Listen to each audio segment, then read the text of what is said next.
Xenoblade Chronicles X used to be my favorite game in the entire franchise. So, let's talk about it. Now, this is where I'd normally give a spoiler warning. I will be showing the final boss and ending in this video, but Xenoblade X is like 8 minutes of story, so that will be a short section to begin with. So let's hop into that anyway.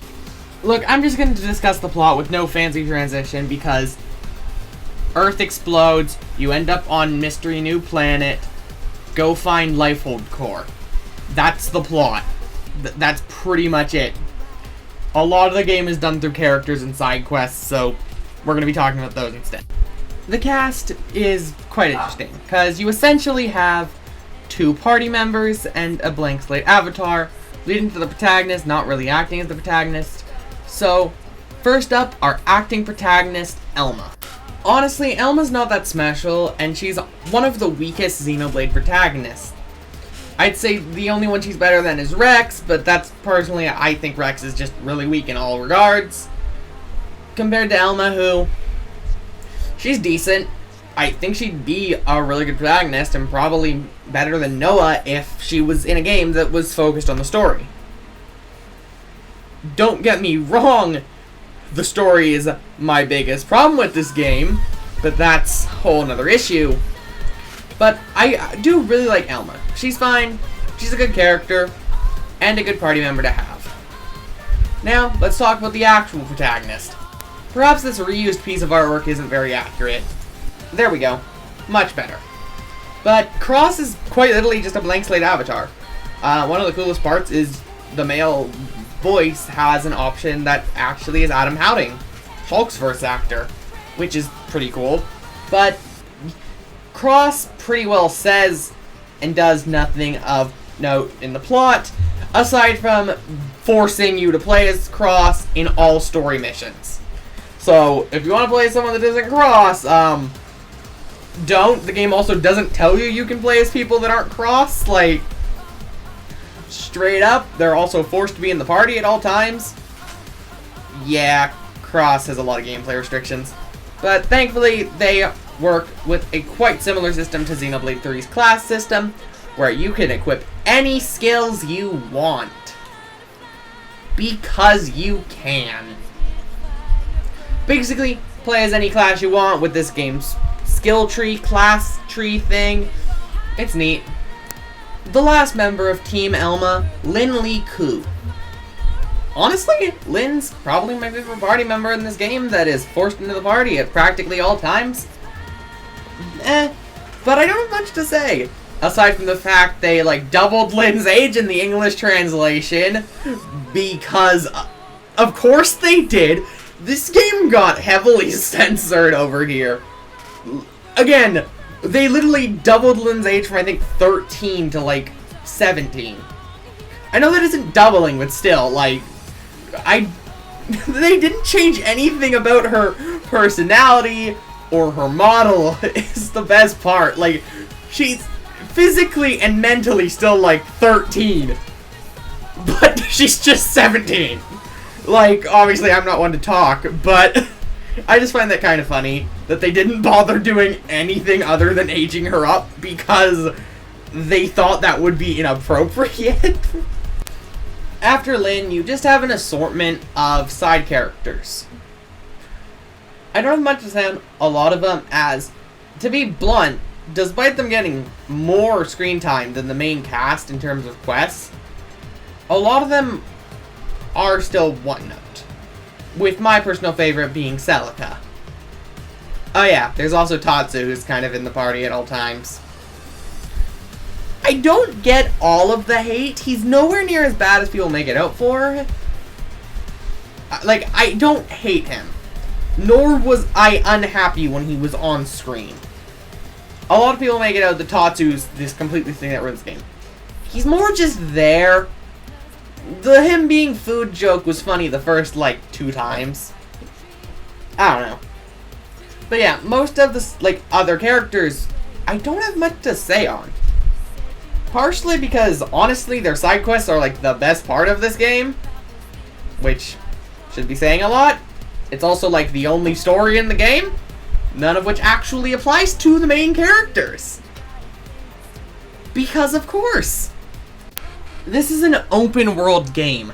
I don't really have much I want to say about the exploration, because frankly, this is a game that's worth experiencing for yourself. It's incredibly fun. There's lots of areas where it's like, hey, what's over there? And you can't reach it. You might try to find ways. You'll get access to them later through power-ups, because the Scout gives you increased jump height, faster speed, flight later on. It's really fun. I really love this game.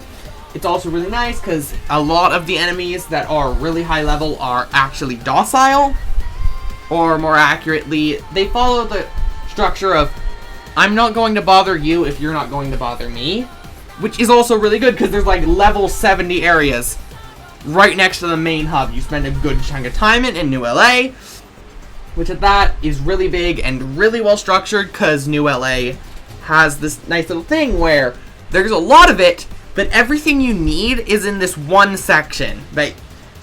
Which I really appreciate. It's a reason when I play Monster Hunter, I spend most of my time in the Gathering Hub. I play Monster Hunter World a lot, so I essentially spend most of my time out of the 5 hubs in the Iceborne Gathering Hub, because that just has everything in this nice, close together, compact system. So that should probably say something, that just having everything together is nice. I would love to have a bigger area, but frankly, New LA kind of does that balance perfectly, where it's everything you could possibly need is in one place, all convenient next to each other. And if you want to explore and you want to see more what the city entails, it is there. It is an option. But in all seriousness, this world is massive. I love it. You can generally explore most of it from the start, except for, like, literally the end game stuff, which is frankly impressive. And a lot of the end game stuff, I think you could technically get there by swimming. It would just take you a really long time, because it's really far away and your walk speed, well, more accurately, your swim speed really isn't that good, and seriously, it's like half the map away. So you theoretically could get to the endgame stuff. I don't know if you actually can, but generally you have access to most of the world almost immediately, and the stuff you can't access, you can tell and you're like, hey, what is there? There's reasons to do stuff in a lot of the world, because you can place the resource. There's also what is essentially a tower building strategy mechanic, and a resource management mechanic, which is linked to the Wii U gamepad. Do I think that could work on a potential Switch port? Yes. Just map it to a button. Just pick a button, start select. Make it so when you press that button, pulls up the gamepad screen. It's really simple. We can talk about a Switch port later, but generally I don't want to say much about this world, because this is, in my opinion, the best game left exclusively to the Wii U. And the Wii U has a lot of games that have not been ported that I freaking love. Which you may be wondering, because they've ported like every main release to the Wii U onto the Switch.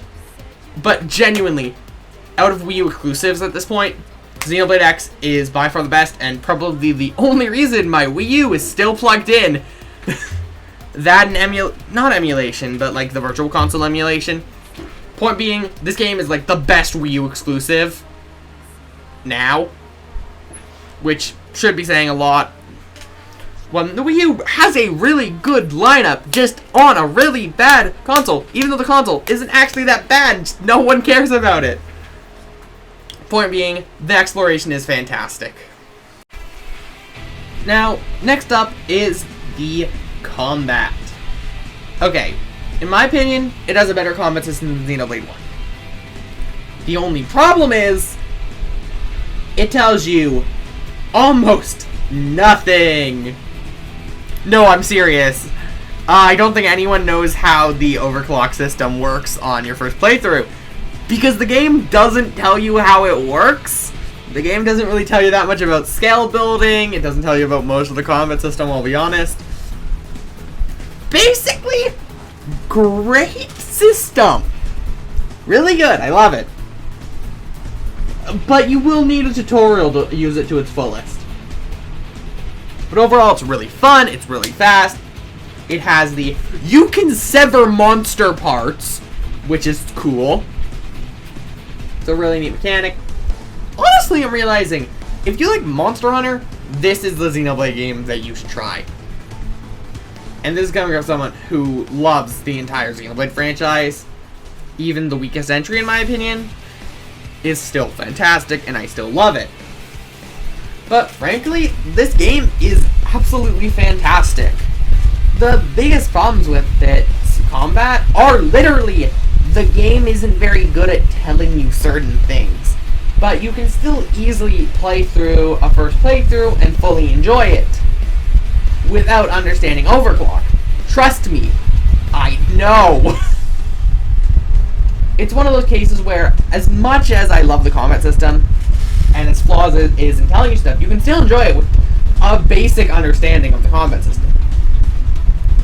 There's nothing that the game doesn't have that works, which is really nice. This is probably what I'm most mixed on when it comes to Xenoblade X, because it has some really good songs. Uncontrollable, the Tyrant theme, which are essentially this game's unique monsters, and the Keys We've Lost, the final boss theme, are fantastic. I love them. The game has a very techno soundtrack, and also a lot of rap. Yeah, for some reason they were insistent on making the main battle theme a rap song. I don't know why. Black Tar, there are certain parts of it I like, and I like the fact it's a vocal battle theme. I really like vocal songs in video games. They can get repetitive, especially if it's a song you're hearing a ton, like a main battle theme. For example, Persona 5. I love it, but God, by like an hour in, I was sick of Last Surprise, because I just heard the first, like, 30 seconds of it. Your last surprise, your last surprise. Point being, and Royal slightly fixed that by having it kind of rotate with Takeover, but point being, vocal battle songs can be good. I think it works well with things like Uncontrollable and the Keys We've Lost, which are things that you're only going to hear once, or you're not going to be hearing every single battle. But seriously, they had to choose rap to be the main battle theme. Red Rain, literally on a subsequent playthrough, he played this modded to deal with to add a few quality of life features, and he literally changed Black Tar out with Uncontrollable. For good reason. Black Tar is, like, personally, neither of us like rap. Rap is fine in, like, small doses or certain aspects of it. I guess, more accurately, it's good as supplemental to something else. If that makes sense. It works if it's supplemental, in my opinion. But as the main thing, it's annoying and I hate it.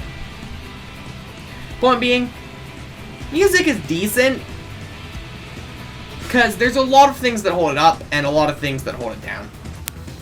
Now, you may be wondering why the super bosses are getting their own section, and it's called there's 30 of them. I'm not joking, I'm pretty sure there are more super bosses in this game than actual story bosses. Which, I'm fine with. The super bosses are really fun, there's a lot of really cool callbacks, there's literally a Telethia.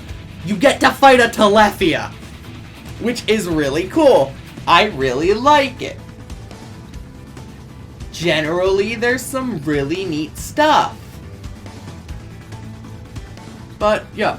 I guess the reason I have to say this is super bosses. Really fun. Probably my favorite in the series.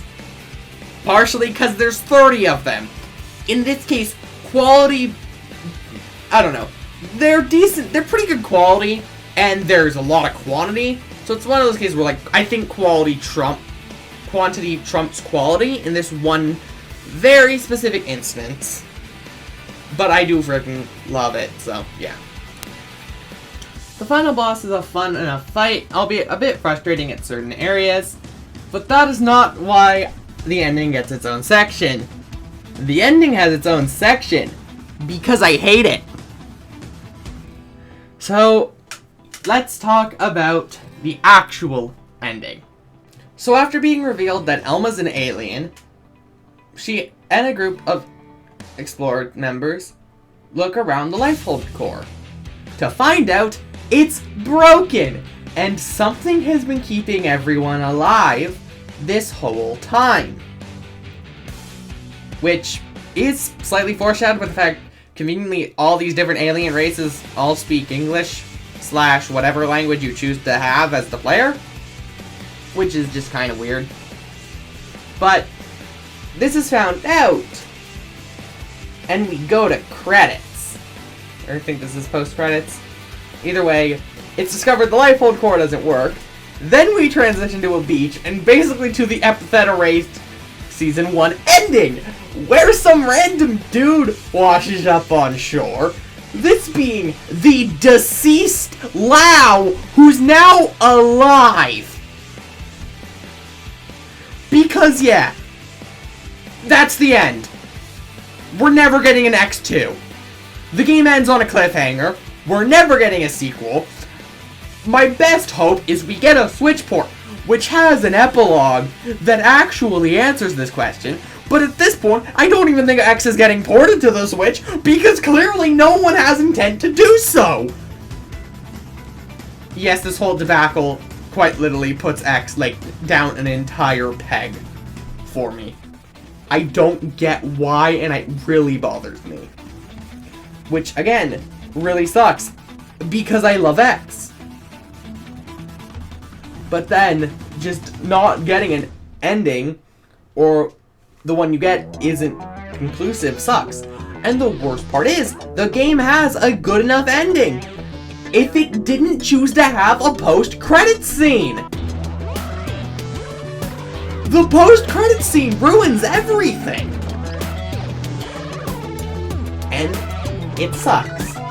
It bothers me. Yeah, I just really hate this ending.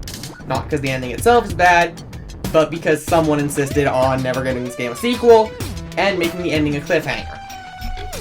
Never do cliffhangers if you're never gonna address them. And the worst part is they had a chance, since Elma appears in Xenoblade Chronicles 2 as DLC. And never addresses any of this. Yay! I would love to see this game get a Switch port. I'm serious. I love it to death. I just want an ending. And frankly, this game deserves to be experienced by more people. And it also doesn't help with Wii U's online servers shutting down sometime next year, that one of the core aspects of the game will be gone. Personally, I didn't really get to experience it because turns out no one was playing Xenoblade Chronicles X in March of 2020. We all had better things to do. Yes, I played this game weeks before we went into a global pandemic. That is the only reason I can remember when I played this thing. But genuinely, this game needs a Switch port. It has online features. It's like it's a weird case. It's like it's a mini MMO thing, but it doesn't have. Like, it has online MMO features, but you're always on your own. But you can interact with the players, kind of, but never actually in game. And it's a single player MMO, and I didn't really get to experience that, which sucks. But genuinely, I highly recommend Xenoblade X if you have not played it. It is one of the best games on the Wii U, and it is probably one of, if not the best Wii U exclusive. And if you guys enjoyed, please be sure to like and subscribe, and I'll see you guys in the next one.